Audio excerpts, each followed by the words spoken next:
What is going on YouTube and Twitch.tv?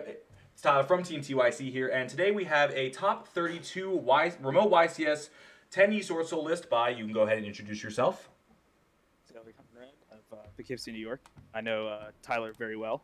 Yep, personal friend of mine, comes to locals. We are good buddies. And what did you do over the weekend? I spent 18 and a half hours playing this deck in front of my computer at home.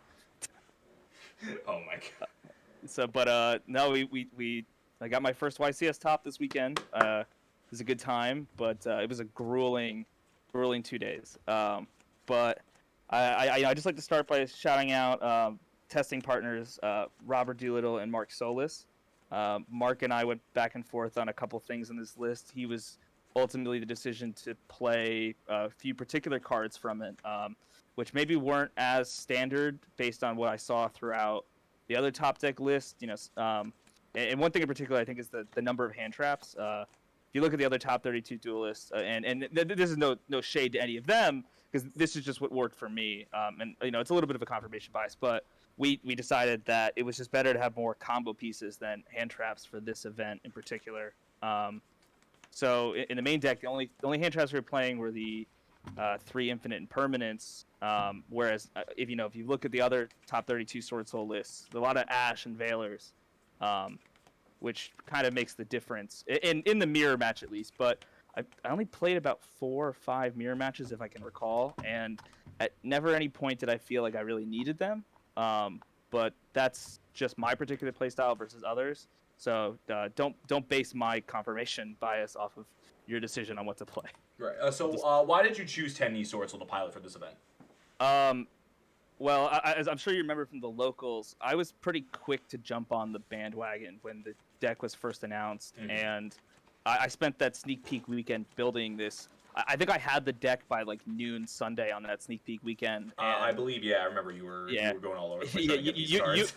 You and I were in bidding wars with our friends for some of those cards, and then I ended up having extras, and I was like, "Do you need these?" And you're like, "No, I'm gonna get them from Steve." So, but in the original phase of this deck, existing here in the TCG, I wasn't playing a big Tenyi package like I am now. I was playing it more as the DPE version where, you max out on everything but the Taie from the Swordsoul side.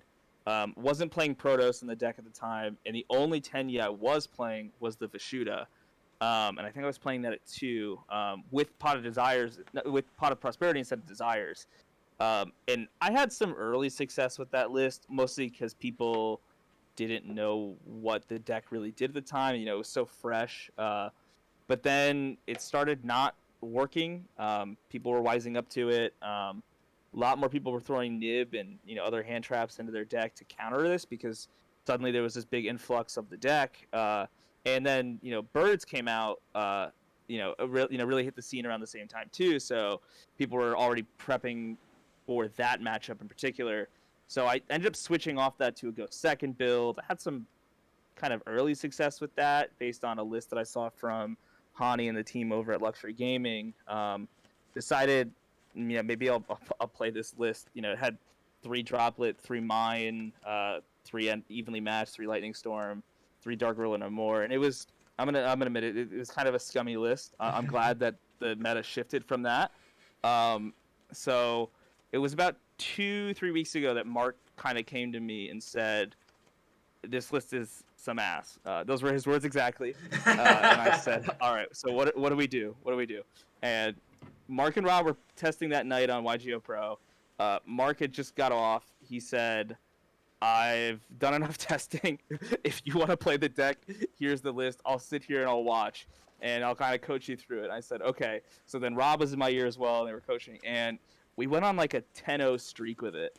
Like, nice. and I think we ended up losing to like the most obscure deck I've ever seen, and it was just like a Necroface, like stall Inspector Border type deck, and it was just like, all right, well, if this is what we're gonna lose to, then it's the one matchup we're not prepared for at all, and nobody should ever be prepared for that because it's not even Rogue. It's like so random as hell. Like it'll barely show up. So then I kind of stuck with this list, and it kind of became a running joke that Mark was like the commander behind and I was the infantry who had to execute the mission. So I took this list, and Mark kind of went back and forth on which of the outstanding Tenyi, and what I mean by the outstanding is not in your usual 3 package. Like, you always have to play the 3 Ashuna, you have to play the Adhara, and you have to play the Vishuddha, because the Vishuddha is your pressure, right? It threatens cards on the board, and the Adhara recycles, and it also allows your Chaofeng and your Yazi plays. So, but then there's this outlier, this Shthana, or the green one, whose name I don't remember because we play tested with it for like a day and decided, okay, the battle phase effect with the monk is never going to come up. I think the one time it came up in testing, it actually did win us the game, but then we were like, this is terrible. The Shthana is really good for when you play a weird deck, or you play a deck that focuses on Phoenix Enforcer, because if they pop your monk, then you have the Shthana in hand. It's like a hand trap. You're like, oh, monk's right back. No, no sweat off my back. It also puts pressure on them too. If you can do the monk, they have the Phoenix Enforcer on field, but you also have the vessel, and you can send the Shthana, add the Ashuna, and then it's more pressure. It's like, okay, now they know not to pop the monk. It forces them to pop something else. So it kind of buys you kind of like it's almost like an extra life in a lot of ways. So then we decided on that, and then Mark, I think from one of his friends down at Toy Wiz, got some intel that the better players around were going blind second with the Swordsoul deck, and that didn't sit right with our testing group. We thought that you still want to go first, even in the mirror, if you lose game 1, because there's cards like Dimensional Barrier, which are an absolute blowout if you draw them. Yeah, it's like it's a turn skip for it. And then I kind of took that in a different way too. I know that I'm not sure what Mark and Robert's Rob's thoughts are on this, because I didn't really talk to them a whole lot before the event. But I started siding D Barrier against a lot more than I anticipated in the event. Because at a certain point, a lot of the decks become, okay, I'm playing one engine, or I'm playing a full deck. And with the Swordsoul deck, you can kind of stop that entirely, especially when you're facing birds, right? Because the bird deck is a combination of both the Leosiric cards and the Tri-Brigade cards. And if you can simplify the game states to where you're only playing against one engine, it's much more manageable than if you're, if suddenly they've got the Utopic Draco on field, or they've got the Zeus, and then after all that, they're like, all right, I'm going to activate, Karis in hand, and you're suddenly going to be playing against the Tri-Brigade. So what I found was playing the D Barrier going first against the bird deck stopped them from getting what they need to really allow the Tri-Brigade deck. And the Tri-Brigade side of the deck. I was finding if I stop the Recite Starling, then they can't search the Nerval, first of all. They can't search the DD Crow, which sometimes kills you on the Ashuna plays or the Adhara plays. And then it also means that they have less cards in hand to pitch with the Karis, one interaction I found, which was kind of a blowout too, is if they go Barrel Canary, they're locked into the Exceeds, and then you flip the D Barrier, it shuts down the whole play. Yeah, they can't summon anything from the extra deck except for the Exceeds, and if you call the Exceed, then they just flat out can't do anything. So that won me, I think, like 2 or 3 games against the Bird deck, which I had, I think, 3 matchups with. I know I had at least 2. But, yeah, I have your record right here. 1 bird, 2 bird, 3 birds. Played, according to this. I know. Yeah, I know round 11 was definitely birds, and I think round 6 was birds as well. It said you had round 7 and 4 with birds, it says. Okay. Yeah, actually, that sounds right. But, I was finding that D-Barrier was doing a lot more. So when I was playing against birds, I was actually siding quite often, at least going first, 7 cards. I was putting in the Drolls, because obviously that shuts down the bird call. It shuts down the sparrows in hand. It shuts down the Imperial Order. I was putting in the Imperial Order, shut down the bird call, and whatever else they may have, the Tenkies, the droplets if they're going second, or I was even seeing Dark Ruler quite a bit. And then the D Barrier was kind of like the low-key MVP of those matchups. And then obviously versus Swordsoul, which is the other big, the other big titan of the format, it was kind of an auto win. If they have to do something clunky like normal summon Moye effect, you do it right then and there on the token summon, because they can't do anything with that token at that point.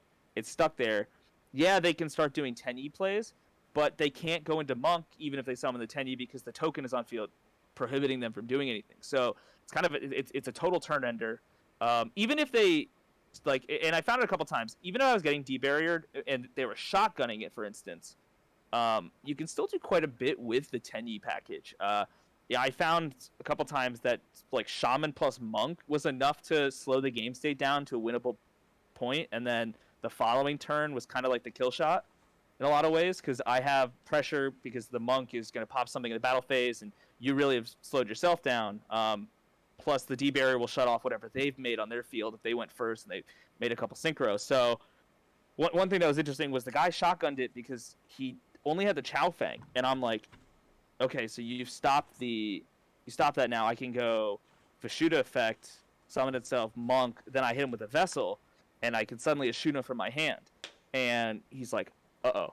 So Uh-oh. it's it was an interesting interaction. But overall on this list, I think the best cards that at least we came up with, or just the deck as a whole.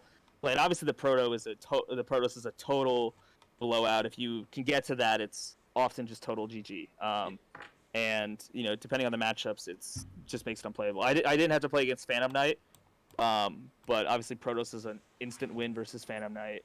In a lot of ways, it's an instant win versus the Swordsoul deck. Not necessarily because calling dark or light is kind of an auto win button, but it stops them from doing the Chow Fang play against you because they can't summon the Vishuda. And if they have the Vishuda in their hand as a combo starter, it prohibits all those plays. But it also just means they can't go Draco Berserker and clear your field. You can also risk it by calling light and stops them from going the Chow Fang, the Boxia, or the Cheese Out play, or even starting their combo with the Ashuna. The best play of them all is to somehow get the Shatana or a token left on field and call water, because then there goes their entire Swordsoul engine for the most part, unless they can kind of throw something together where they're like Long Wan, normal summon at Hara, which I did see twice into a Yazi, which then kind of went nowhere from there, but the Yazi on board as pressure starts picking things apart. But I think the real MVPs of this deck, at least for yesterday and the day before, were the 3 Vishuda and the Red Reboot. Every time I saw Red Reboot, it was GG, except for round 11. Round 11, where against a bird player, I had to Red Reboot the Imperial Order. I didn't win that turn, nor did I win the following turn, because he ended up being able to OTK me. But it kind of stopped in that moment. I was able to build a board, which I thought was at least manageable, but then suddenly he's doing the Recite Starling play, where he's swinging in and forcing massive damage on both of us. I made the mistake of leaving the Draco Berserker on field, which wasn't the best play in that moment because its attack was boosted. Kind of forgot. It slipped my mind, and it was getting late about that. But I think the Red Reboot, and somebody was saying that the card should come back at 3 between one of the rounds in the YCS chat, and I said, "You're out of your mind." That would be crazy. So that's my take, is that Vishuda is honestly in the main deck the real MVP.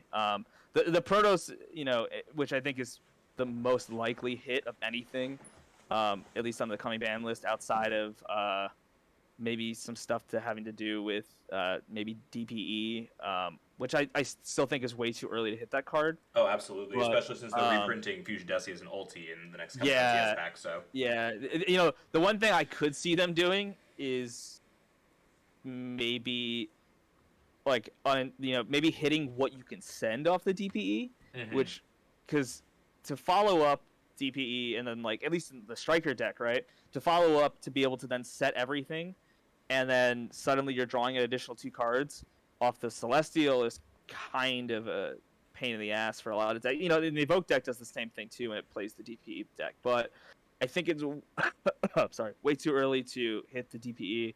I also don't necessarily think it's merited to do so. Yeah, it's a really strong card, but every deck kind of has access to it. You know, if you look at Andrew Hatfield's top 4 profile with the Beach River deck, he's even playing it. Like any deck right now can play that and suddenly become competitive, or at least puts them in a better position than the deck is possibly on its own. Obviously, the Sword Soul and the Bird decks don't need it. But there are Sword Soul variants out there that play it. There are Tri Brigade variants out there that play DPE. You know, it's kind of like, okay, I've already got this good, you know, cake, right? And you just throw a layer of icing on it. It's like, okay, that's DPE for a lot of decks. Just like how Red Eyes was in Tritron. It's like, all right, I've got 7 negates. Let me throw Red Eyes Dragoon on there. It's like, yeah, play, GG. play through this. It's like Dark Ruler No More doesn't do enough because I've got the orange lights in hand and I sent the Eva and everything. So that's my thoughts on that. Otherwise, I think the list is fairly standard. Maybe the one thing that isn't standard moving forward is the 3 Boxia. And part of the reason for that is the guys over at like Duelist Academy and Luxury Gaming who kind of pioneer the format in a lot of ways. I was surprised in Top Cut to see Sebastian Todd playing the Deskbot Auroradon combo in Swordsoul by utilizing the fact that E-Telly is back. So, you know, he's going through the combo, and I'm like, this is a really weird path. Suddenly, there's an E-Telly and a Ghost Ogre on board, and Mark kind of wised me up to that. He's like, you may expect to see this. But he's like, not many people are on it. So he starts doing that, and I totally forgot at one point, because I had no cards on the field. I'm like, why is he making Yazi? Totally forgot about the Auroradon Tribute pop a card on the field. Yeah. And suddenly the whole floodgate broke open. I'm like, holy shit, this is kind of nuts. But at the same time, it's really fragile to nib at that moment. So I don't know how much stick that will have, but I know that people are on that. And it may just mean that one Boxia comes out, you cut... I think you have to cut the Ruddy Rose as well for that particular engine. Because you have to play the Auroradon, you have to play the Needle Fiber. But you don't have to play anything else like in the extra deck. There's not much else that's different. If I could say there was one card in this entire deck that's borderline useless, though, I will say it's the Ruddy Rose. I know you have to play the big 3. It's standard. But of the level 10 synchros, Baron is by far the best. Chen Ying, when it comes up, is devastating. And the Ruddy Rose is only ever good, in my opinion, facing off against the Tri Brigade deck late if they're playing a larger package, or if you know they only have Tri Brigades left in the deck, you know they're out of birds, or if you're playing against the Phantom Knight deck because it's kind of an auto win button versus the Phantom Knight deck. But I didn't expect to come into this playing Phantom Knight because Protoss is dominating the format, at least for the swords on the Sword Soul side, because it's you play 6 ways to get to it with actually, I mean, if you want to get technical, you could argue you play 10, but I wasn't until about a week ago or so that I realized the Heavenly Dragon Circle can also search the Protoss on top of the Emergence. So it's Phantom Knight I think is totally outclassed in this format. I know people were really high on it early on, but I would say Ruddy Rose is probably the most useless card in the deck. I think if there was a card I was going to cut, it would be Ruddy Rose, and it would be something like a maybe a 3rd Chizao, or what I think will happen is in Battles of Chaos, we get a 2nd level 10 Sword Soul Synchro, and I think Ruddy Rose immediately gets the axe, and that's going to come into the deck. I need to do more playtesting with that, and I'm probably going to talk to Mark about it as well, because I know that card is pretty strong on its own. I don't think it has the protections, if I recall correctly, that Chen Ying has, but it's a beefy level 10 synchro, really easy to make with a long combo, and it's in archetype. So, right. and it's a worm. So if you ever gets to the point where you have the shaman on board, you can bring it right back. But that's the general list here. You know, it's pretty we'll run through it real quick. We got 1 Protoss, triple Ecclesia. We have triple Moye, 2 Taye, triple Long Young, double Adhara, triple Ashuna, 1 Shathana. We have triple Vishuda. We got triple Forbidden Droplet, triple Heavenly Dragon Circle, triple Pod Desires, triple Emergence. triple Vessel for the Dragon Cycle, triple Infinite Impermanence, and then the one Blackout. Moving on down to the side deck, we got triple Droll Lockbird, triple Nibiru the Primal Being, one Harpy's Feather Duster, triple copies of Twin Twister, triple Dimensional Barrier, one Imperial Order, aka I Win the Game, and then one Red Reboot. Moving down to the extra deck, we have the one Baron de Fleur. We have triple Baxia, we got one Chao Fang, we got one Draco Berserker of the Tenyi, one Ruddy Rose, two Chizao, and then the one Cheng Ying. We have one Yazi, triple copies of Monk of the Tenyi, and to wrap it all up, we have one Shaman of the Tenyi. Anything else you'd like to say about the deck or the event? People should be more aware of Chao Fang's other effects. Mm-hmm. There were a handful of times where, in the mirror match, which I'd played quite a bit, that you're leaving a token on field, or you're leaving like a Mo-Yi on field that got negated by, say, a Chizao, and I've got the Chao Fang on board already. I'm swinging in. Chao Fang and Damage Step will summon out my own Mo-Yi from the deck, and it was ruled, and it always has been, that Mo-Yi can trigger in the Damage Step when summoned that way. So you suddenly start going even more plus with that. So I really liked that interaction, and there's no way you can respond to it as the opponent at that point. So suddenly you're staring down another, level 8 synchro, which a lot of times is going to be a Baxia that either breaks what's left of the board, or it can be the Draco Berserkers, the icing on the cake, because in a perfect world, already have the Chao Fang, the Chizao, and the Protoss on board. Or maybe the Baron as well. But I think Chao Fang is probably the second best card in the extra deck. And I look forward to using it more. All right, great. Thank you guys so much for watching. Thank you, Mr. Brandon, for coming on and giving us a little interview and deck profile. Really appreciate it. Thank you for having me, and hopefully we do this again in February when the rescheduled YCS Vegas happens. I think it's the weekend of February 26th. So absolutely. Keep your eyes out for maybe part 2 of this Swordsoul deck. But things will be different because Battle of Chaos will be out, and the Brave engine from Grand Creators. So I'm gonna have to see what the general consensus on that is. I will say that I know a lot of people are starting to think that maybe just the Brave Tenyi deck is the way to move. So maybe that's what you'll see. At least myself play, but or maybe we just stick with what we know. All right. Thank you guys very much for watching. Oops, sorry. And thank you for having me. Of course, make sure to like, comment, subscribe, and we'll see you guys in the next video. Have a great day.